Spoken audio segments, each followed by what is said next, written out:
Hello दोस्तों, नमस्कार। तो कैसे हैं आप सब? फटाफट मुझे जवाब दे दीजिए कि आप सब लोग कैसे हैं। हेलो ऋतुजा।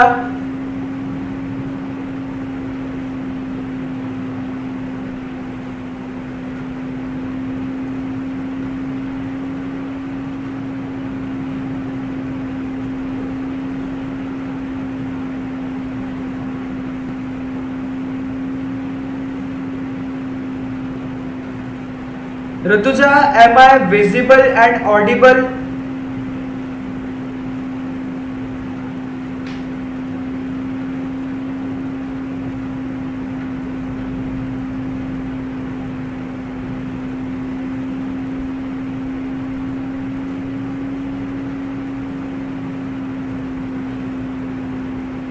ओके, बस 1 मिनट रुकेंगे, सब लोग आएंगे, फिर हम सेशन शुरू करेंगे।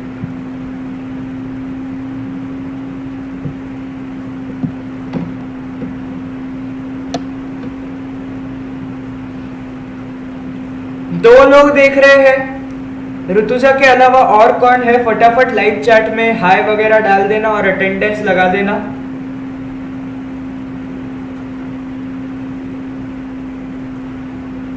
Fast fast.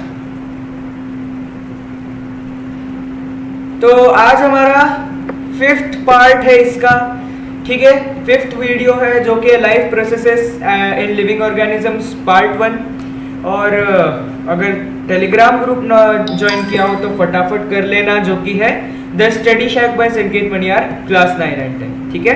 तो आज हम क्या पढ़ने वाले हैं? देखिए, आज के सेशन का एजेंडा देखिए। Importance of proteins, lipids, water, vitamins, coenzymes, ये सारी चीजों के बारे में आज हम पढ़ने वाले हैं, ठीक है। सारी चीजें काफी इंपॉर्टेंट होती है, सारी ही चीजें इनमें से, और ये सारी चीजों की अलग अलग हम इंपॉर्टेंस पढ़ेंगे, ठीक से, ओके।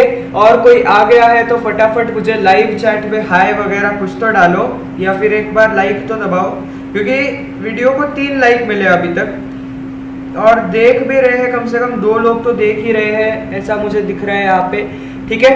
तो समझ में आ गया आज के सेशन का एजेंडा क्या है? ओके, चलिए तो शुरुआत करते हैं। करें शुरुआत फटाफट।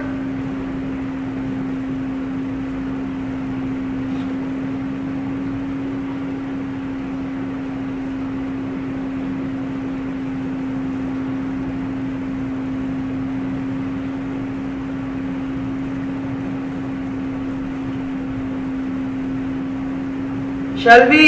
How is the Josh?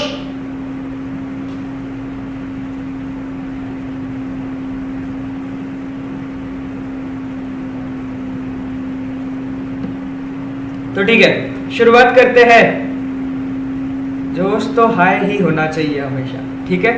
तो देखिए क्या है, सबसे पहली बात तो आज का हमारा मेन मुद्दा है कि energy from different food components. मतलब पहली बात हमने ये देखी थी कि अगर बॉडी में कार्बोहाइड्रेट्स ना हो तो आपको पता है कि प्रोटीन्स या लिपिड्स का हम फर्मेंटेशन करके उनसे भी हम एसिटाइल कोएंजाइम ए बना के उनसे क्रेब्स साइकिल करा के इलेक्ट्रॉन ट्रांसफर चेन करा के एनर्जी प्रोड्यूस कर सकते हैं। ये हमने लास्ट सेशन में पढ़ा हुआ है। अब और भी डिफरेंट फूड कंपोनेंट्स होते हैं, वो हमें एनर्जी दे ना दे, लेकिन हमारी बॉडी के लिए काफी इंपॉर्टेंट होते हैं, कोई भी नजरिए से, ठीक है। तो देखिए क्या है, excess of carbohydrates are stored in liver and muscles in the form of glycogen, ठीक है। तो सबसे पहली बात आपको मेन चीज याद रखनी है कि ज्यादा जो एक्स्ट्रा के जो कार्बोहाइड्रेट बन जाते हैं, जो हमारे डायरेक्टली इस्तेमाल में नहीं आते तभी के तभी, वो कहाँ पे होते हैं? तो वो होते हैं लिवर और मसल्स में। और किस फॉर्म में होते हैं? तो वो ग्लाइकोजन इसके फॉर्म में होते हैं, ठीक है। ये हमेशा आपको याद रखना है, वेरी वेरी इंपॉर्टेंट,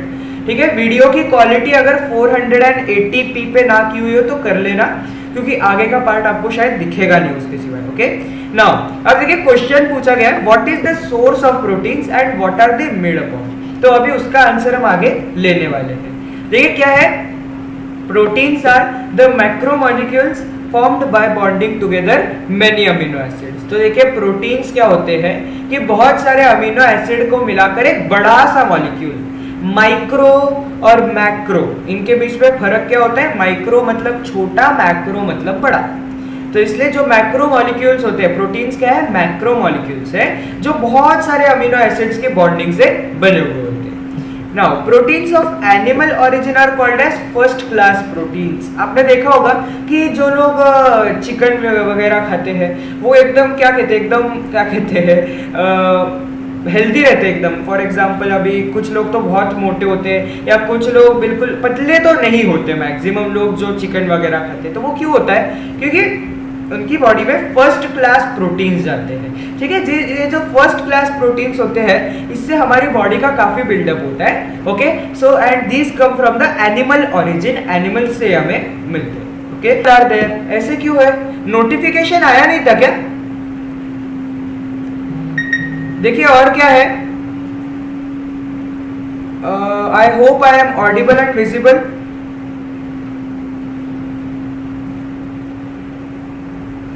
मैं दिखाई और सुनाई दे रहा हूं ना नक्की? मुझे यहां से कोई रिस्पॉन्स ही नहीं मिल रहा है, तो इसलिए मैं पूछ रहा हूं, मैं दिख और सुनाई दे रहा हूं ना नक्की? फास्ट फास्ट जवाब दीजिए please. Hi Yash, you are just in time. ठीक है, आज हम क्या कर रहे हैं? आज हम हमारी टेक्स्ट बुक का पेज नंबर 16 कर रहे हैं, if you are in Maharashtra food. ठीक है, तो पेज नंबर 16 का है energy from different food components. तो प्रोटीन्स के बारे में अभी शुरुआत की कि प्रोटीन्स जो है बहुत सारे अमीनो एसिड्स को बॉन्ड करके एक साथ बनते हैं। Okay, so these are macromolecules, मतलब बड़े वाले मॉलिक्यूल्स होते हैं, मैक्रो मतलब बड़ा। ओके, और एनिमल ओरिजिन के प्रोटीन्स को हम फर्स्ट क्लास प्रोटीन्स कहते हैं, क्योंकि जैसा कि हमने देखा है कि बहुत सारे लोग जो चिकन वगैरह खाते हैं वो काफी हेल्दी होते हैं, है कि नहीं? वो क्योंकि फर्स्ट क्लास प्रोटीन्स उनके बॉडी में जाते हैं, इसलिए काफी बिल्डअप आया है notification. Okay, then it is good. ठीक है, next is we get 4 kilo calories of energy per gram of proteins. तो प्रोटीन्स के 1 ग्राम से हमें 4 किलो कैलोरी एनर्जी मिलती है। ठीक है, कितनी मिलती है बताओ? तो 4 किलो कैलोरीज हमें एनर्जी मिलती है। ठीक है, कोई चला गया है क्या क्लास से? कौन है यार क्लास में अभी? क्योंकि 2 ही लोग दिखा रहे हैं। Next is amino acids are obtained after digestion of proteins. तो देखिए क्या होता है, जब प्रोटीन्स को हम डाइजेस्ट कर लेते हैं, मेरा नेटवर्क स्लो है इसलिए लैग हो रहा है थोड़ा थोड़ा, कोई बात नहीं। थोड़ा सा लैग से क्या होता है, सामने चीजें तो स्क्रीन पे दिख ही रही होंगी ना, है कि नहीं? और यश कहाँ है भाई? Where is Yash? अच्छा, देखिए क्या है, amino acids are obtained after digestion of proteins. कभी जब प्रोटीन्स को हम डाइजेस्ट करते हैं, प्रोटीन्स का डाइजेशन मतलब प्रोटीन्स का ब्रेकडाउन, तो ब्रेकडाउन करेंगे, उसे तोड़ेंगे तो उसमें से अमीनो एसिड ही तो निकलेंगे ना। सही है कि नहीं है? क्योंकि अमीनो एसिड से प्रोटीन बना है, तो प्रोटीन को तोड़ने के बाद अमीनो एसिड ही तो मिलेंगे। And those amino acids are absorbed in the body and transported up to each organ and cell via blood. तो देखिए क्या होता है, ये जो अमीनो एसिड होते हैं इनको हमारी बॉडी में एब्जॉर्ब करके हमारे जो ब्लड है उस ब्लड से हर एक ऑर्गन, हर एक सेल तक इन अमीनो एसिड्स को पहुंचाया जाता है। From these amino acids, organs and cells produce various proteins. तो देखिए यहाँ पे क्या हो रहा है, पहले हम प्रोटीन्स का ब्रेकडाउन कर रहे हैं, उन्हें तोड़ रहे हैं, क्योंकि हमें जो ब्लड स्ट्रीम में अगर प्रोटीन्स को डालना है तो हम डायरेक्टली नहीं डाल सकते, तो इसलिए उनका ब्रेकडाउन करके उनसे अमीनो एसिड निकाल के उन अमीनो एसिड को ब्लड में डालते हैं। उस ब्लड से उसका ट्रांसपोर्ट होता है हर ऑर्गन, हर सेल में, और उसके बाद उसको एब्जॉर्ब कर लिया जाता है by the cells and organs, और उसके बाद उसका क्या होता है, वो जो अमीनो एसिड्स है उनको वापस प्रोटीन्स में तब्दील किया जाता है। Okay, and this proteins are necessary for them and the whole body. अब देखिए इसके बाद मैं एक डायग्राम दे रहा हूँ कैसे कैसे उन अमीनो एसिड से अलग अलग टाइप के प्रोटीन्स बनाए जाते हैं। इससे पहले एक नोट है कि enzymes is a type of protein. ठीक है, एंजाइम क्या है? प्रोटीन्स का ही एक टाइप है एंजाइम। तो इसलिए आप कंफ्यूज मत हो जाना कि यार एंजाइम और प्रोटीन में डिफरेंस क्या होता है। ओके, सो 2 लोग देख रहे हैं, फटाफट लाइव चैट में हाई डाल दो जो देख रहा है, दूसरा जो भी है। ओके, आई थिंक यश और ऋतुजय 2 ही लोग हैं, है कि नहीं?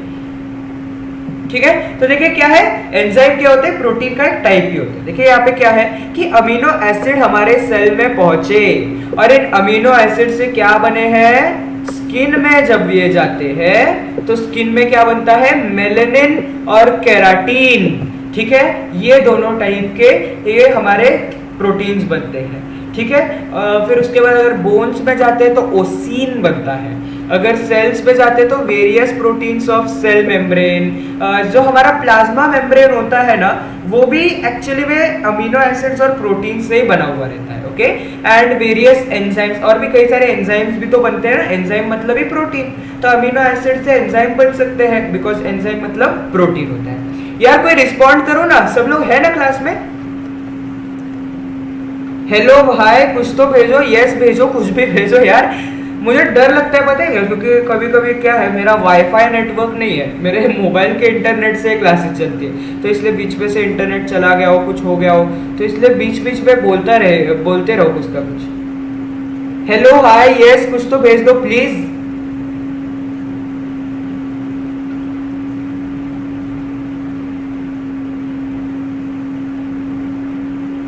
तो देखिए पैनक्रियास से क्या बनता है, पैनक्रियास में यहाँ पे इंसुलिन और ट्रिप्सिन एंजाइम्स बनते हैं। ठीक है, जैसा कि आपको पता है डाइजेशन के लिए इंसुलिन, ट्रिप्सिन या एंजाइम्स की जरूरत होती है, तो ये अमीनो एसिड से बनाए जाते हैं। अगर हम पिट्यूटरी ग्लैंड की बात करें, हाँ है okay okay okay, relief for me. अगर हम पिट्यूटरी ग्लैंड की बात करें तो उसके अंदर कई सारे हार्मोन्स बनाए जाते हैं, क्योंकि pituitary gland is one of the endocrine glands of our human body, तो यहाँ पे भी कई सारे हार्मोन्स बनाए जाते हैं। फिर उसके बाद अगर मसल्स की बात करें तो यहाँ पे एक्टिन हो गया, मायोसिन हो गया, ये सब फ्लेक्सिबल प्रोटीन्स होते हैं, और उन प्रोटीन से ही तो हमारी मसल्स बनी हुई रहती है। ओके, सो एक्टिन, मायोसिन, ऐसे कई सारे प्रोटीन्स मसल्स में बनाए जाते हैं। फिर अगर ब्लड की बात करें तो हीमोग्लोबिन और कई सारी एंटीबॉडीज भी एमिनो एसिड से ही बनाए जाते हैं। Is it clear till here? ये क्या था? तो देखिए ऑलवेज रिमेंबर, आपके लिए अभी एक इंफॉर्मेटिव पार्ट है ये। ठीक है, देखिए ये यहाँ से एग्जाम में क्वेश्चन आ सकता है अगर आप महाराष्ट्र बोल रहे हो। देखिए क्या है, excess of amino acids obtained from proteins are not stored in the body। मतलब क्या है कि प्रोटीन्स का ब्रेकडाउन होने के बाद ज्यादा से ज्यादा जो अमीनो एसिड बनते हैं ना, वो बॉडी के अंदर स्टोर ही नहीं होते। They are broken down and the ammonia formed is eliminated out of the body. मतलब होता ये है कि अमीनो एसिड जो हमारी बॉडी में है, मतलब जो प्रोटीन्स को ब्रेक डाउन करके बनते हैं, उसमें से कुछ तो इस्तेमाल हो जाते हैं, लेकिन ज्यादा से ज्यादा अमीनो एसिड्स क्या होते हैं, वो बॉडी से अमोनिया बन के एलिमिनेट हो जाते हैं। मतलब हमारी यूरिन में से वो यूरिन के थ्रू वो एक्सक्रेट हो जाते हैं। That is the fate. देखिए क्वेश्चन पूछा जा सकता है एग्जाम में कि what is the fate of excess amino acids present in the body. मतलब अगर ज्यादा मात्रा में अमीनो एसिड है तो उनका फेट क्या है, मतलब उनका बैड लक क्या है। तो वो यही है कि उनको तो अमोनिया बना के बॉडी से निकाल दिया जाता है। So that is the bad luck, ऐसा कह सकते हैं। So that is an interesting thing. अगर if necessary excess of proteins are converted into other useful substances like glucose through the process of gluconeogenesis. ठीक है, अब देखिए क्या है, इसके बाद वाला पार्ट NSCJS के लिए बहुत इंपॉर्टेंट है। ठीक है, तो if you are appearing for NSCJS तो नेक्स्ट पार्ट बहुत ही इंपॉर्टेंट है आपके लिए कि ग्लूकोनियोजेनेसिस क्या होता है। पहली बात तो ज्यादातर जो प्रोटीन्स है उन प्रोटीन्स को ग्लूकोज में तब्दील किया जाता है ग्लूकोनियोजेनेसिस से। ठीक है, अब देखिए ग्लूको का मतलब हो गया ग्लूकोज, नियो का मतलब हो गया न्यू, एंड जेनेसिस का मतलब हो गया बनाना। बनाना मतलब हिंदी वाला बनाना। ठीक है, तो नए ग्लूकोज बनाना किससे, प्रोटीन से। ठीक है, सो प्रोटीन्स के हम नए ग्लूकोज बना रहे हैं ग्लूकोनियोजेनेसिस में। ओके, अरे यार सब लोग कहाँ गए? Where is Yash? Yash are you there? ठीक है, तो अब देखिए ग्लूकोनियोजेनेसिस ग्लाइकोलाइसिस का एक्चुअली में उल्टा होता है, बस इसमें थोड़े चेंजेस होते हैं। ठीक है, कुछ चेंजेस होते हैं इसके अंदर, वो मैं आपको सारे अच्छे से आपको मैं एक्सप्लेन करने वाला हूँ, और आप बिल्कुल भी टेंशन मत लीजिएगा क्योंकि सब कुछ क्लियर हो जाएगा। अब देखिए आप लोगों के लिए मैंने इसको दो पार्ट्स में यहाँ पे और यहाँ पे डिवाइड कर लिया है, जिससे कि मैं इमेज को थोड़ी बड़ी कर सकूँ। आपको शायद दिख रहा होगा, आई होप दिख रहा है ना जो लिखा है मैंने, मतलब यहाँ पे जो फोटो आपको दिख रही है वो दिख रही है ना।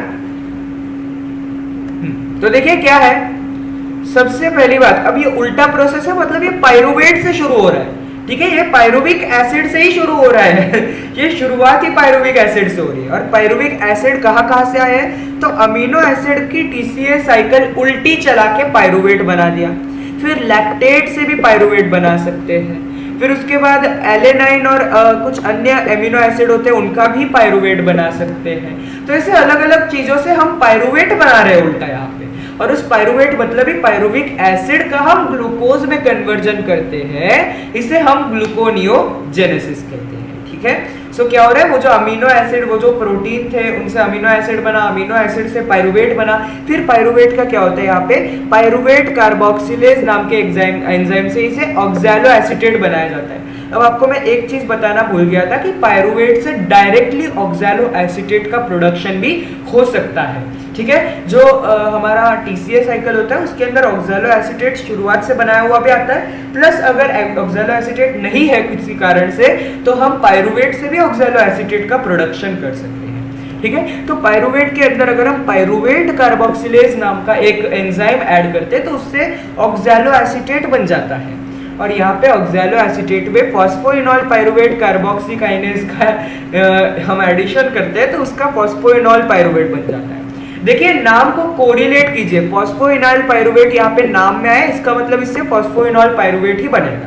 ठीक है, और इस प्रोसेस के अंदर 2 GTP का इस्तेमाल होकर 2 GDP हमें बाहर निकल के आते हैं। मतलब यहाँ पे एनर्जी का इस्तेमाल किया जा रहा है, यहाँ पे फॉस्फेट का बॉन्ड तोड़ के उसपे इसके अंदर की एनर्जी को रिलीज किया जा रहा है। ओके, फिर उसके बाद देखिए क्या है, ये जो फॉस्फोइनॉल पायरुवेट थे इनसे बनेगा फॉस्फोग्लिसरेट। क्या बनेगा, फॉस्फोग्लिसरेट। ये देखिए पूरा उल्टा प्रोसेस है। ज्यादातर इसमें से चीजें जो है वो इंटरचेंजेबल होती है, मतलब सेम एंजाइम से दोनों काम हो सकते हैं, लेकिन कई कई जगहों पे एंजाइम को बदलना भी पड़ जाता है, वो मैं आगे बताऊंगा आपको। देखिए यहाँ पे फॉस्फोइनॉल पायरुवेट से फॉस्फोग्लिसरेट बन जाता है बाय द एंजाइम कॉल्ड, एक second, phosphoglycerate by the enzyme enolase. ठीक है, इनोलेज से ये बनता है। ठीक है, इनोलेज। और उसके बाद फॉस्फोग्लिसरेट म्यूटेज, फॉस्फोग्लिसरेट म्यूटेज से 3-फॉस्फोग्लिसरेट बनाया जाता है। ठीक है, अब यहाँ पे एक और ATP आता है, एक्चुअली यहाँ से 2 ATP आते हैं, क्योंकि देखिए क्या है यहाँ पे, हाय प्रांजल, वेलकम आज के सेशन में। अच्छा, ये तूने कभी देखा नहीं होगा, लेकिन मैं तुझे बता देता हूँ कि ये थोड़ा सा इंपॉर्टेंट है कॉम्पिटिटिव एग्जाम्स के लिए, तो इसलिए ये थोड़ा सा देख लेना। ठीक है, स्किप मत करना ये पार्ट। देखिए क्या है, मैं एकदम इजी भाषा में एक्सप्लेन कर रहा हूँ, इससे कोई फर्क ही नहीं है,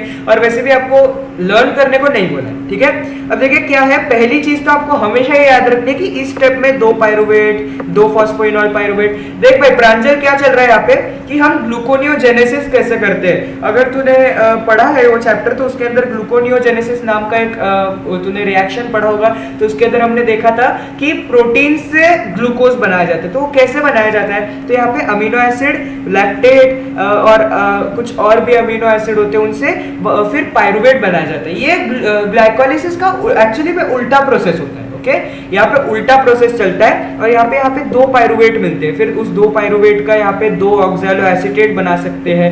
ठीक है, क्योंकि मैंने बताया हुआ है कि पायरुवेट और ऑक्सैलो एसीटेट भी इंटरचेंजेबल होते हैं। हम अगर ऑक्सैलो एसीटेट बनाना चाहे तो पायरुवेट से बना सकते हैं।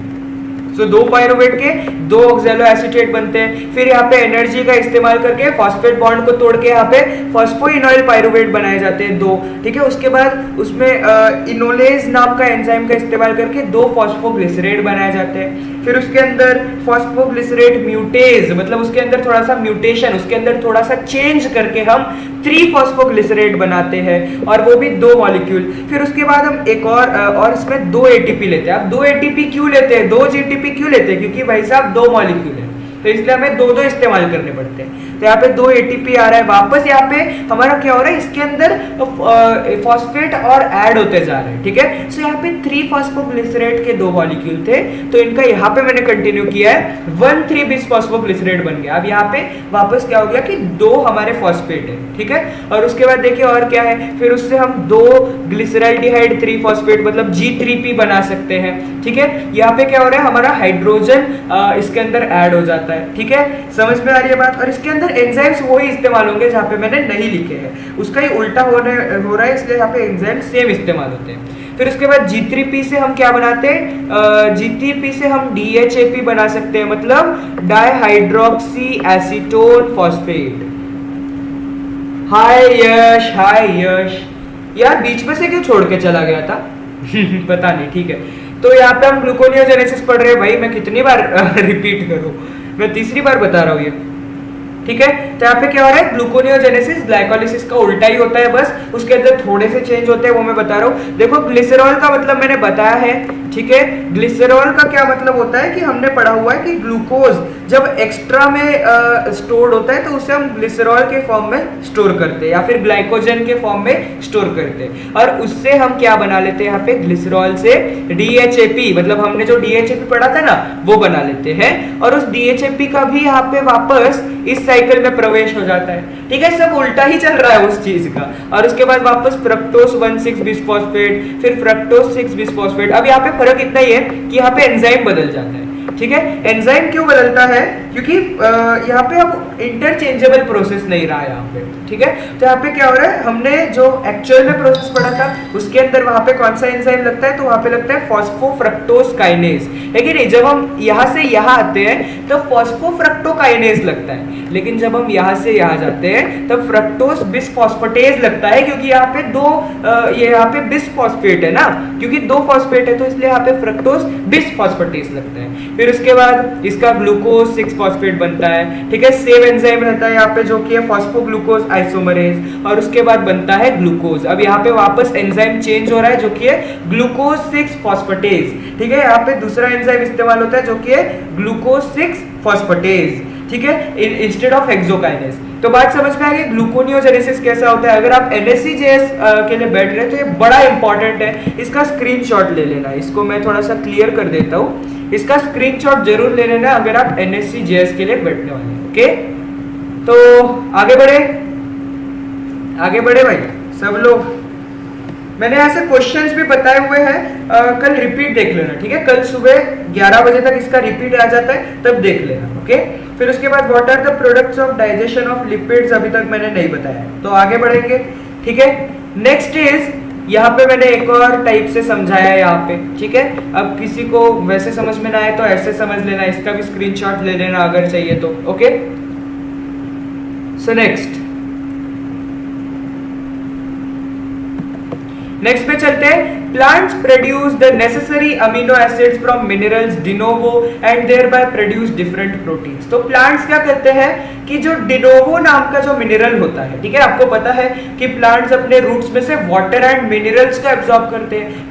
जो डिनोवो नाम का जो मिनरल होता है, इससे वो क्या बनाते हैं, अमीनो एसिड बनाते हैं, और उन अमीनो एसिड को मिला के वो प्रोटीन बनाते हैं, क्योंकि आपको पता है कि अमीनो एसिड्स को ही जोड़ जोड़ के प्रोटीन्स बनाए जाते हैं, ठीक है। Next is an enzyme rubisco present in the plant chloroplast is most abundant protein found in nature. देखिए रूबिस्को के बारे में अगर आपको एडिशनल पढ़ना है, because that is very very important for national science olympiad, NTSC, NSC सारी exam के लिए रूबिस्को इंपॉर्टेंट है, तो उसके बारे में और पढ़ना पड़ेगा आपको। उसके लिए मैंने नेशनल साइंस ओलंपियाड की प्लेलिस्ट में आपको एक वीडियो दिया हुआ है, C3 C4 प्लांट साइकिल बोल के है, ठीक है। तो उसके अंदर आप जरूर पढ़ सकते हैं अंडर द न्यूट्रिशन, ओके। देखिए यहाँ पे क्या है, रूबिस्को जो है प्लांट क्लोरोप्लास्ट में प्रेजेंट होता है। कहाँ पे होता है, प्लांट्स के क्लोरोप्लास्ट में ये रूबिस्को प्रेजेंट होता है, और ये प्लांट के एनर्जी प्रोडक्शन में हेल्प करता है, and it is the most abundant, मतलब सबसे ज्यादा पाया जाने वाला प्रोटीन है ये नेचर के अंदर, ओके। Is it clear? तो आगे बढ़ते हैं अभी। अब देखिए क्या है, अब हम थोड़ा सा लिपिड्स के बारे में पढ़ने वाले हैं। तो मैंने आपको फर्स्ट सेशन में बताया हुआ है कि the substances formed by specific chemical bond between fatty acids and alcohol are called as lipids. तो लिपिड्स क्या होते हैं कि यहाँ पे फैटी एसिड है, यहाँ पे फैटी अल्कोहल है, इनके बीच में भाई साहब क्या बना, बॉन्ड बना, और उससे हमारा लिपिड बन जाता है। और लिपिड एक टाइप का एस्टर होता है, ठीक है। कार्बन के टर्म्स में कहें तो ये एक टाइप का एस्टर होता है, क्योंकि इसके अंदर हमें एस्टर ग्रुप देखने को मिलता है, ठीक है। So lipids are formed from alcohol and fatty acids. Digestion of lipids consumed by us is nothing but their conversion into fatty acids and alcohol। मतलब लिपिड्स का डाइजेशन क्या है, तो लिपिड्स को तोड़ रहे हैं हम, और तोड़ के क्या बनेगा भाई, तो बनेगा फैटी एसिड और अल्कोहल, ठीक है। कौन कौन है क्लास में भाई, फटाफट यस वगैरह कुछ डाल देना, ओके। तो समझ में आ गई बात। लिपिड्स को हम डाइजेस्ट करते हैं तो इसका मतलब ये होता है कि उसे फैटी एसिड और अल्कोहल में कन्वर्ट किया जा रहा है, फिर उसके बाद fatty acids are absorbed and distributed everywhere within the body, मतलब उन फैटी एसिड को क्या करते हैं हमारी बॉडी में एब्जॉर्ब करते हैं और उसके बाद ब्लड के थ्रू वो हर एक पार्ट ऑफ बॉडी में पहुंचता है। From those fatty acids different cells produce various substances necessary to themselves, ठीक है। तो इन फैटी एसिड से क्या करते हैं अलग अलग जो सेल है वो उनको जो भी रिक्वायरमेंट होती है वो बना लेते हैं। जैसे कि अगर जो फॉस्फोलिपिड होते हैं, क्या होते हैं, वेरी वेरी इंपॉर्टेंट, फिलिप्स के लिए आ सकता है। जो फॉस्फोलिपिड्स होते हैं उनसे क्या होता है, the molecules called as phospholipids which are essential for producing plasma membrane are formed from fatty acids. देखिए क्या होता है, प्लांट के अंदर, प्लांट या एनिमल दोनों ही सेल्स के अंदर जो प्लाज्मा मेम्ब्रेन बनी हुई रहती है जो कि काफी इंपॉर्टेंट होती है, specially in the animal cells, क्योंकि एनिमल सेल्स में plasma membrane is the only membrane around the cell. तो इसलिए फॉस्फोलिपिड्स का बहुत ही इंपॉर्टेंट फंक्शन होता है उसके अंदर, ओके।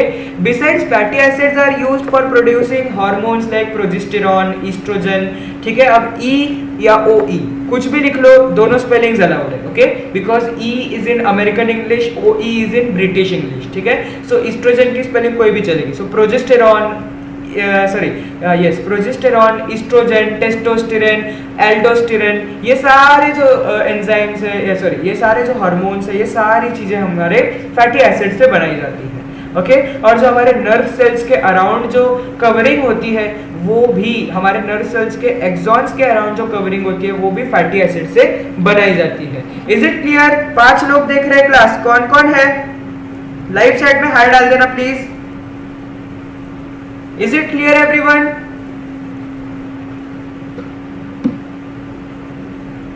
फटाफट बताओ, इज इट क्लियर? और कौन कौन देख रहे हैं यार, हाय तो डालो, कुछ तो डालो।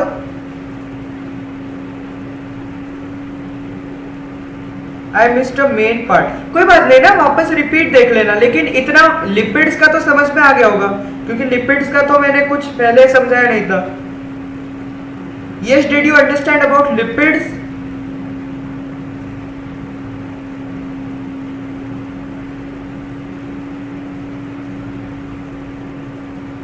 ऋतुजा, प्रांजल, जो भी देख रहे हैं, did you understand about lipids? फटाफट से बताओ।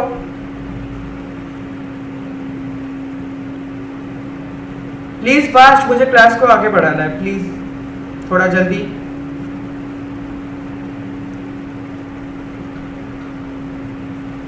Okay okay. Pranjal, did you understand? Rutuja, did you understand? Please यार थोड़ा सा जल्दी रिस्पॉन्ड किया करो। एंड यहाँ पे भी फिलिप्स बहुत ही इंपॉर्टेंट है कि 9 kilo calorie energy per gram of lipids. Lipids के 1 ग्राम से कितनी एनर्जी बनती है? 9 किलो कैलोरीज, ठीक है। And excess of lipids is stored in the adipose connective tissue in the body, मतलब ये जो लिपिड्स है इनको एक्सक्रीशन नहीं किया जाता, ओके। एक सेकेंड, यश ये क्या खेल चल रहा है मतलब What are you doing? दोनों ही अकाउंट से ऐसे क्यों कर रहा है भाई?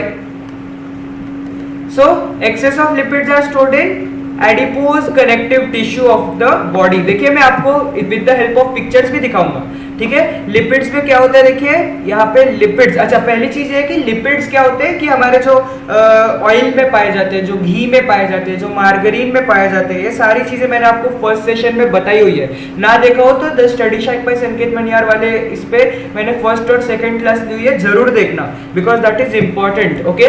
और अगर हम देखें तो हमारा जो ये एक्सॉन होता है ना, ये जो एक्सॉन होता है, ये एक्सॉन के अराउंड एक कवरिंग होती है इस लिपिड्स की, समझ पे आ गई बात। एंड एडिपोज कनेक्टिव टिश्यू के अंदर ये जो हमें ये जो दिख रहे हैं ना पार्ट्स, ये जो येलो कलर के येलो ऑरेंजिश पार्ट दिख रहे हैं, हाय इट्स मी,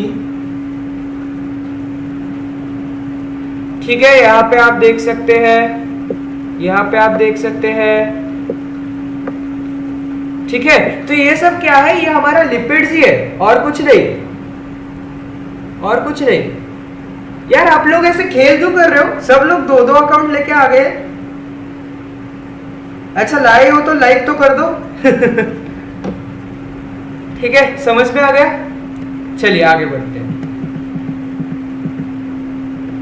यार कुछ डाउट्स हो तो पूछ लिया करो, ऐसे कुछ नहीं है।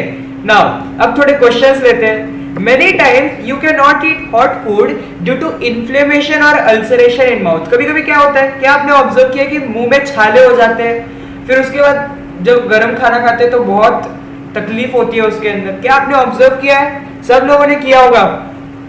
4 लोग देख रहे हैं, क्या आप लोगों ने ऑब्जर्व किया है?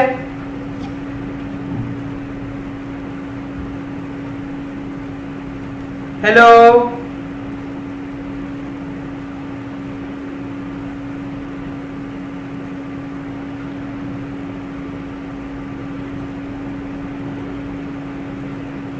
यस यस, दोनों ने किया है। तो देखिए क्या है यहाँ पे कि द इन्फ्लेमेशन और ulceration in the mouth occurs due to lack of enough vitamin in the diet. हमारी जो डाइट होती है ना, उसके अंदर अगर विटामिन, डाइट का मतलब होता है जो हम रेगुलर खाना खाते हैं, यहाँ पे वो वाला डाइट नहीं हो रहा है जो वेट लॉस के लिए होता है, ठीक है। अगर हमारे खाने में इनफ विटामिन नहीं होते तो उसकी वजह से हमें ज्यादातर छाले होते हैं। कभी कभी और भी रीजंस होते हैं, लेकिन मैक्सिमम यही कारण होता है। इसकी वजह से क्या होता है कि अनकंफर्टेबल फीलिंग होती है जब हम गर्म खाना या फिर तीखा खाना खाते हैं तो, ओके। और इसके अंदर विटामिन बी कॉम्प्लेक्स, ये मेन विटामिन होता है जिसकी डिफिशियंसी की वजह से ही होता है, ओके। सो डिफिशियंसी का मतलब होता है कि जितना चाहिए उससे कम हो रहा है ये, so that is called as deficiency, okay. ये आपको पता होना चाहिए कि पर्टिकुलरली विटामिन बी डेफिशिएंसी की वजह से ये हमारा अल्सरेशन होता है, मतलब अल्सर्स, छाले बनते हैं, okay. Next, some persons experience difficulty in night vision since they are childhood or adolescence। तो अब कुछ लोगों को ऐसी डिफिकल्टी होती है कि उनको रात को दिखना कम हो जाता है। एक्चुअली नाइट विजन के 2 मतलब हो सकते हैं। पहला मतलब है जब लाइट, डिम लाइट है ना, थोड़ी बहुत लाइट आ रही है तो भी नहीं दिख रहा है। और दूसरी चीज है अब कंप्लीट अंधेरा। अब कंप्लीट अंधेरा में तो किसी को भी नहीं दिखेगा, आपको भी पता है। लेकिन जब थोड़ी बहुत तो भी लाइट आ रही है इधर उधर से, तब तो भी हमें दिखना चाहिए। और अगर आपको नहीं दिखता है then you have some problem, okay.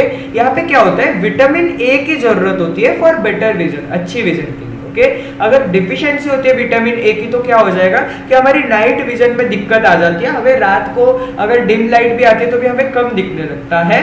हमारी शुरुआत से, हमारे चाइल्डहुड से हो सकता है, हमारी एडोलिसेंस, एडोलिसेंस मतलब हम, मैं और आप जो एज की है 14-15, इस एज में भी हो सकता है, ठीक है। So this is called as deficiency of vitamin A, और उसकी वजह से नाइट विजन में प्रॉब्लम हो जाती है, ओके। नेक्स्ट, तो इसके अंदर से हमें क्या बताना चाहते हैं कि vitamins are very very important for the body. देखिए, vitamins are a group of heterogeneous compounds of which each is essential for proper operation of various processes in the body। मतलब विटामिन्स आपको ज्यादा एनर्जी नहीं देंगे, ठीक है, लेकिन vitamins आपकी बॉडी के अलग अलग प्रोसेसेस, अलग अलग फंक्शंस के लिए, सही से चलने के लिए बहुत इंपॉर्टेंट होते हैं, ओके। हेटेरोजेनियस कंपाउंड्स का मतलब होता है कि ये एक्चुअली काफी कॉम्प्लेक्स सा मतलब है, इसके बारे में आप बाद में फर्दर क्लासेस में पढ़ेंगे, ठीक है। वो सब चीजें आप छोड़ दीजिए, आप सिर्फ इतना याद रखें कि विटामिन जो है वो बहुत ही आपकी बॉडी के प्रॉपर फंक्शनिंग के लिए, प्रॉपर ऑपरेशन के लिए बहुत ही एसेंशियल होते हैं। So there are mainly 6 types of vitamin, mainly बोला है, ठीक है, मेन 6 टाइप्स होते हैं। उसके बाद उन्हें और भी डिवाइड किया जाता है। कौन से होते हैं देखिए, A B C D E और के, ठीक है। फटाफट बोलेंगे, A B C D E के बाद एफ नहीं है, के है, okay. And out of this A D E K are fat soluble, whereas B C are water soluble. इसका क्या मतलब होता है कि हमारे जो विटामिन बी होते हैं, विटामिन सी होते हैं, ये आपके पानी के अंदर मिक्स किए जा सकते हैं, जबकि विटामिन ए हो गया, डी हो गया, ई हो गया, के हो गया, ये फैट सोल्यूबल है, मतलब ये पानी के अंदर मिक्स नहीं किए जा सकते। अब इन्हें फैट सोल्यूबल क्यों कहते हैं? आपको तेल पता है, उस तेल से हमें लिपिड्स मिलते हैं, ये पता है। लिपिड्स किससे बने हुए रहते हैं? फैटी एसिड से बने हुए रहते हैं। अब तेल पानी के खिलाफ है कि नहीं? तेल पानी के अंदर डिसॉल्व नहीं हो सकता, तो इसलिए इन्हें फैट सोल्यूबल कहा जाता है। अब ये लॉजिक आपको समझ में आ गया होगा कि इन्हें फैट सोल्यूबल, वाटर सोल्यूबल क्यों कहा जाता है, क्योंकि ये दोनों अपने अपोजिट होते हैं। बी और सी पानी के अंदर डिसॉल्व हो जाते हैं, ए डी ई के फैटी रहते हैं, ये पानी के अंदर नहीं जा सकते, क्योंकि तेल का अगर आप एग्जांपल लेते हैं, ठीक है। Okay okay okay okay okay, चलिए तो आगे बढ़ते हैं। Next is we have seen that FADH2 and NADH2 are produced in the processes like glycolysis and Krebs cycle. देखिए Krebs cycle हो गया, glycolysis हो गया, इसके अंदर FADH2 बनता है, NADH2 बनता है, ये सारी चीजें हमने प्रीवियस क्लासेस में पढ़ी हुई है. Okay, vitamins like riboflavin and nicotinamide respectively are necessary for their production. देखिए क्या है, FADH2 के अंदर आपको फ्लेविन शब्द याद आ रहा होगा, है कि नहीं? फ्लेविन एडिनाइन डाइन्यूक्लियोटाइड और उसके बाद कुछ तो है कि नहीं. और NADH2 में क्या था, निकोटिनामाइड डाइन्यूक्लियोटाइड और उसके आगे कुछ तो भी. तो देखिए यहाँ पे फ्लेविन और निकोटिनामाइड से आप याद रख सकते हैं कि राइबोफ्लेविन और निकोटिनामाइड इनके प्रोडक्शन के लिए इंपॉर्टेंट होते हैं और ये विटामिन होते हैं. ठीक है, राइबोफ्लेविन का मतलब ही होता है विटामिन B2 और निकोटिनामाइड का मतलब होता है विटामिन B5. सबको बात समझ में आ गई क्या?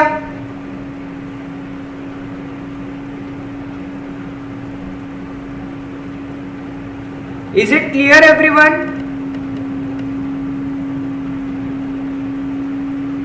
Sorry for that disturbance. Is it clear? फटाफट मुझे लाइव चैट में बता दो. Yes yes yes yes, okay okay.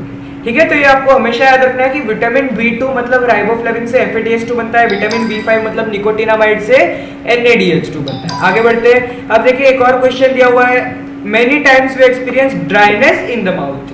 मतलब बहुत बार ऐसा फीलिंग होता है ना कि हमारा पूरा मुंह सूख गया है, गला सूख गया है. ठीक है, तो ये जो एक्सपीरियंस है ये क्यों होता है? Because while body exercises like running or playing, body loses water in the form of sweat. यार हम जब भागते हैं, हम जब खेलते हैं, तब हमें पसीना आता है, राइट? हमें स्वेट आता है और उस पसीने के साथ साथ हमारे बॉडी वाटर भी तो निकाल रही है. स्वेट का मतलब ही तो क्या है, वाटर और कुछ मिनरल्स होते हैं उसमें, है कि नहीं, सॉल्ट्स वगैरह. तो वाटर हम काफी मात्रा में लूज कर रहे हैं इसमें. So this results in dehydration.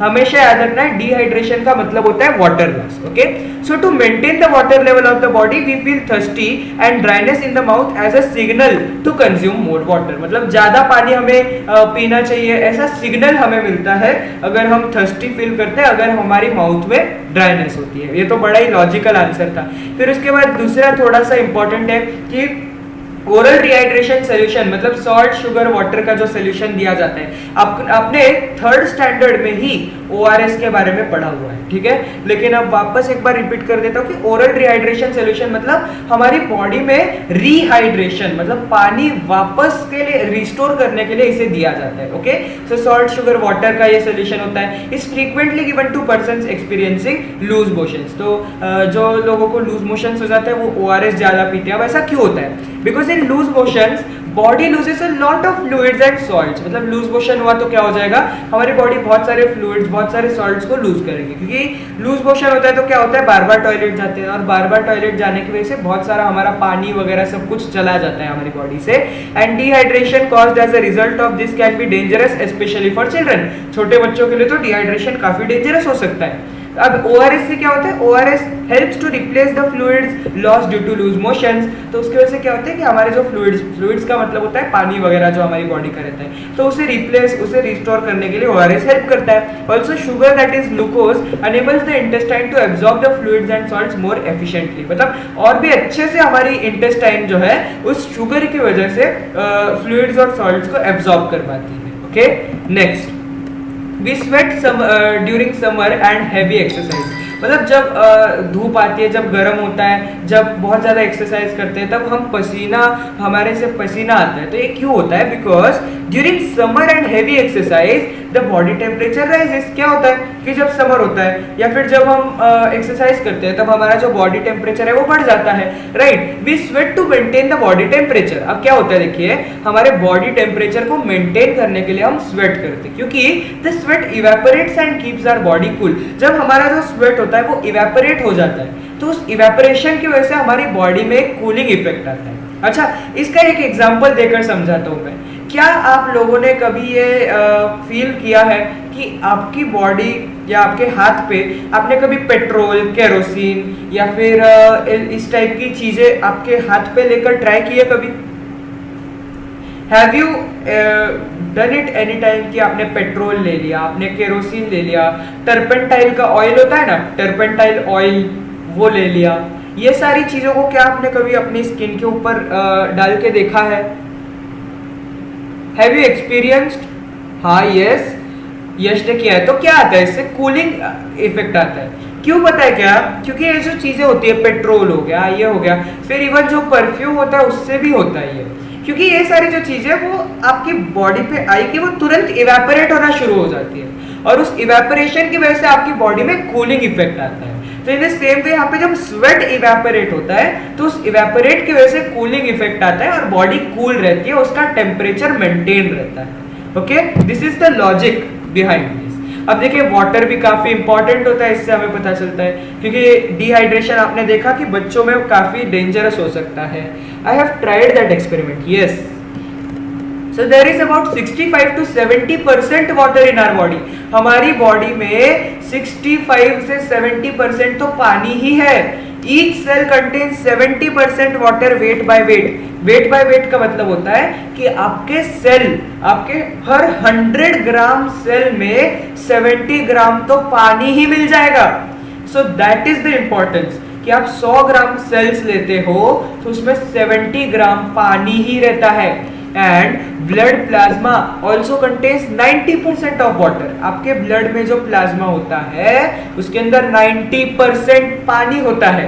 So functioning of cells and thereby whole body disturbs even if there is a little loss of water from the body. Body से थोड़ा भी लॉस हो जाता है तो पूरे सेल्स जो रहते हैं, पूरी बॉडी का जो फंक्शनिंग होता है वो डिस्टर्ब हो जाता है। इसलिए वाटर बहुत ही एसेंशियल न्यूट्रिएंट होता है। Okay, water is a very very essential nutrient, क्योंकि इससे आपका जो सेल्स का वगैरह जो बैलेंस बना हुआ रहता है वो सही रहता है। नहीं तो क्या होता है, जैसे अगर आपको लूज मोशन हो गए तो आपका पूरा बॉडी सिस्टम बिगड़ने लगता है, आपको कुछ सूझता नहीं है कि नहीं। इसलिए वाटर इज वेरी एसेंशियल, ठीक है। Along with the mentioned nutrients, fibres are also essential nutrients. अब फाइबर्स हमें कहाँ से मिलते हैं? तो फाइबर्स हमें मिलते हैं अब जब घर पे हम आटा लाते हैं, ठीक है, गेहूं का आटा कह लो। गेहूं मतलब जो हमारा जो जिससे हमें चपातियाँ रोटियां बनती है, ठीक है, उसको हम गेहूं कहते हैं। तो उस गेहूं का जो आटा होता है, उस आटे में आपने देखा होगा कि कुछ लोग क्या करते हैं कि उसे छान के ले लेते हैं, उसे सीव करके ले लेते हैं, जिससे कि क्या होता है कि उसके अंदर का जो सॉलिड छोटे छोटे पार्टिकल्स होते हैं वो उसके ऊपर रह जाते हैं और बाकी के एकदम फाइन वाले जो पार्टिकल्स है वो नीचे चले जाते हैं। ओके, जो नीचे चले जाते हैं वो खा लेते हैं और जो उसके ऊपर जो बच जाता है, जिसे हम भूसा कहते हैं, उसे हम फेंक देते हैं। Actually that is not at all correct, क्योंकि उसमें बहुत सारा फाइबर होता है और fibre is very very important. Even जो बाकी के सीरियल्स होते हैं, सीरियल्स का मतलब वही चीज है ना, मतलब ज्वार, बाजरा, वीट, ये सारे सीरियल्स होते हैं। फिर उसके बाद फ्रूट्स अगर देखें तो जैसे कि एप्पल में काफी सारा फाइबर होता है। ओके, सो दीज फाइबर्स को एक्चुअली हम डाइजेस्ट नहीं कर सकते, लेकिन फिर भी ये काफी इंपॉर्टेंट होते हैं, क्योंकि fibres help in the digestion of other substances and egestion of undigested substances. तो देखिए, इजेशन का मतलब होता है कि जब हम जो वेस्ट सब्सटेंस होते हैं, जो अनडाइजेस्टेड रहते हैं, उनको जब हम बॉडी से निकालते हैं तब उसे हम एजेशन कहते हैं। तो उस एजेशन के अंदर भी फाइबर्स की मदद होती है, क्योंकि फाइबर्स कभी डाइजेस्ट ही नहीं होते। तो इसलिए अगर आपकी बॉडी में ज्यादा फाइबर्स आते हैं, yes Yash, very good, if you know that it is very very good, क्योंकि आपकी बॉडी के लिए these are very important. Okay, and क्या होता है कि ये जो मैं क्या कहाँ पे था, हाँ, ये जो हमारा अनडाइजेस्टेड जो मटेरियल होता है ये काफी कम मात्रा में होता है, इसलिए आपको, बहुत लोगों को ऐसा होता है कि टॉयलेट जाने में डिफिकल्टी होती है, मतलब सुबह जो है टॉयलेट जाना नहीं होता, उनको काफी प्रॉब्लम होती है। लेकिन फाइबर युक्त अगर खाना खाया जाए तो क्या होता है कि ये ज्यादा मात्रा में वेस्ट बनता है, इसलिए फटाफट से टॉयलेट आ जाती है, या फिर कह सकते हैं कि फटाफट हम एडजस्ट कर सकते हैं अनडाइजेस्टेड सब्सटेंसेस को। Lack of water causes dryness in mouth, yes. Rutuja मेरे ख्याल से लाइव नहीं देख रही है, थोड़ा सा उसका पीछे चल रहा है बैकलॉग में। Okay, so what are the symptoms of diseases like night blindness, rickets, beriberi, neuritis, pellagra, anaemia, scurvy. एक काम करते हैं, ये वाला पार्ट हम नेक्स्ट क्लास में लेते हैं, क्योंकि आज की क्लास बहुत लंबी हो जाएगी। सो दोस्तों, आज हम यहीं पे रुकते हैं, ठीक है। नेक्स्ट क्लास जरूर देखिएगा। मैंने सोचा तो था आज हम नेक्स्ट क्लास से हम सेल डिवीजन शुरू करेंगे। अच्छा, नेक्स्ट क्लास कब लेनी है बताओ? अच्छा, मैं आपको एक चीज पूछने वाला था कि आज फ्राइडे है, ठीक है, आपको सैटरडे को मोटिवेशनल क्लास चाहिए या फिर इसी चैप्टर के साथ कंटिन्यू करें? क्या चाहिए आप लोगों को? फटाफट मुझे बताओ कमेंट्स में। Do you want me to take a motivational session, कि आपको टिप्स वगैरह मिले, आपको मोटिवेशन मिले, या फिर do you want me to take a class like this, means कल भी हम इसी चैप्टर को कंटिन्यू करें? फटाफट मुझे बताओ।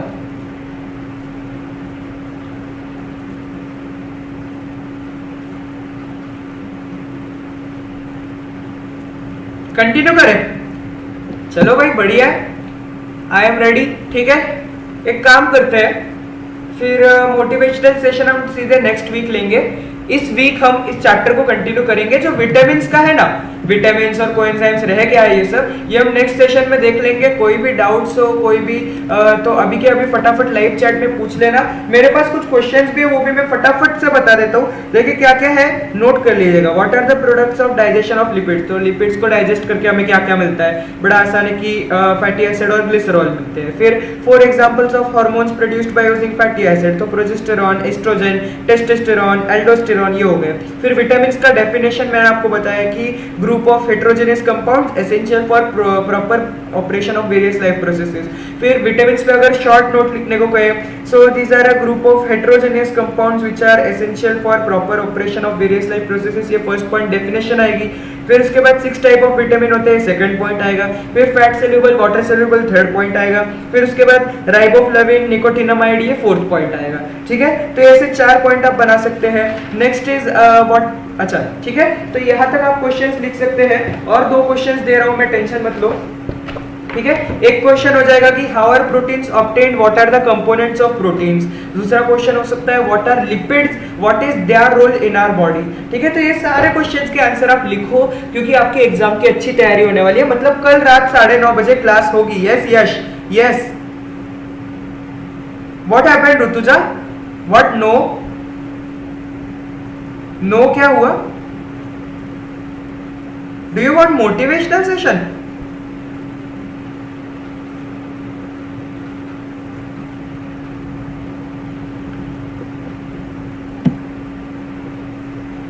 जरा फास्ट रिस्पॉन्स दीजिएगा। ठीक है, ये सारे क्वेश्चंस आप लिख लीजिएगा, बहुत ही इंपॉर्टेंट है। चाहिए तो रिपीट देखकर आप एक और बार नोट डाउन कर लीजिएगा। ओके ठीक है, ऋतुजा रिस्पॉन्ड नहीं कर रही, इसलिए हम कल रात को 9:30 बजे यही इसी को कंटिन्यू करेंगे। कल हम सेल डिवीजन शुरू करने वाले हैं। मुझे श्योरिटी है कि आधे लोगों को तो सेल डिवीजन भी समझ में नहीं आया होगा, तो इसलिए वो भी मैं अच्छे से समझाऊंगा, उसका भी थोड़ा सा बेसिक्स देखेंगे कल। ओके, और परसों मतलब मंडे से हम पूरा सेल डिवीजन फुल टू शुरू कर देंगे। विद इन 2-3 सेशंस हम सेल डिवीजन खत्म कर देंगे। ठीक है, सो अरे वो पीछे है, वो लाइव नहीं, अच्छा यस यस, ठीक है, तो समझ में आ गई बात। कल रात को 9:30 बजे मिलेंगे। So thank you so much दोस्तों। I am Sanket Maniyar and like ना किया हो तो लाइक दबा देना, अपने दोस्तों के साथ शेयर करना और चैनल को बढ़ाते रहना। यार आप लोगों का बहुत धन्यवाद। 3,500 वॉच मिनट्स हो गए हमारे इसके क्या कहते हैं चैनल के। 3,500 मिनट्स लोगों ने अभी तक देखा है और 54 सब्सक्राइबर्स है। सो थैंक यू सो मच दोस्तों, ऐसे ही बढ़ाते रहिए, आपके लिए और भी अच्छा कंटेंट मैं लाते रहूंगा। And thank you so much Rutuja, no need to say sorry. And अब मैं खत्म कर रहा हूँ सेशन को, तो खत्म करें फटाफट भाइयों और बहनों, खत्म करते हैं, है कि नहीं? खत्म कर दे, खत्म कर देना। कोरोना कोरोना करे, पार्टी देना भाई। यार मुझे कांग्रेट्स मत कहो, क्योंकि आप लोगों की वजह से ही ये सब हो रहा है। पार्टी के लिए अभी पैसे नहीं है यश, पता है क्या? 1,000 सब्सक्राइबर होते नहीं तब तक एक फूटी कौड़ी नहीं मिलती है यूट्यूब की तरफ से। So I'm so sorry, I cannot give a party now. और जैसे ही मेरा मोनेटाइजेशन हो गया ना चैनल का, सबसे पहले मैं आप लोगों के लिए एक डिजिटल पेन खरीदूंगा, क्योंकि उससे मैं आपको नोट्स बना के दे सकता हूँ ऑन द स्पॉट। आप लोगों के लिए सुविधा होने वाली है कि आपको सीधे सीधे नोट्स बना के मिलने वाले हैं। ठीक है, तो अगर आप लोग चाहते हैं कि आप लोगों को नोट्स वगैरह बना के मिले, तो फटाफट चैनल को बढ़ाओ, थोड़ा सा मोनेटाइज कर दो, मुझे थोड़े से पैसे दिला दो कि आपका डिजिटल पेन आ जाएगा। क्योंकि मैं अभी मेरे पेरेंट्स को नहीं कह सकता कि मेरे यूट्यूब चैनल के लिए आप मुझे एक डिजिटल पेन दिलाओ, दे विल स्ट्रेट से नो, मुझे पता है। तो इसलिए आप लोग फटाफट चैनल को बढ़ाइए। And thank you so much, आपने जितना भी किया है वो बहुत अच्छा कंट्रीब्यूशन है। सो खत्म करें, खत्म करें सब लोग, फटाक से बोल दो। So thank you so much and please like share and subscribe. यहाँ पे मेरा ईमेल आईडी है, यहाँ पे मेरा इंस्टा आईडी है, you can follow me over here and I am Sanket Maniyar. खत्म करें, बाय बाय। ओके चलो bye bye, good night everyone. कल मिलेंगे 9:30 बजे, ठीक है? कल 9:30 बजे मिलेंगे।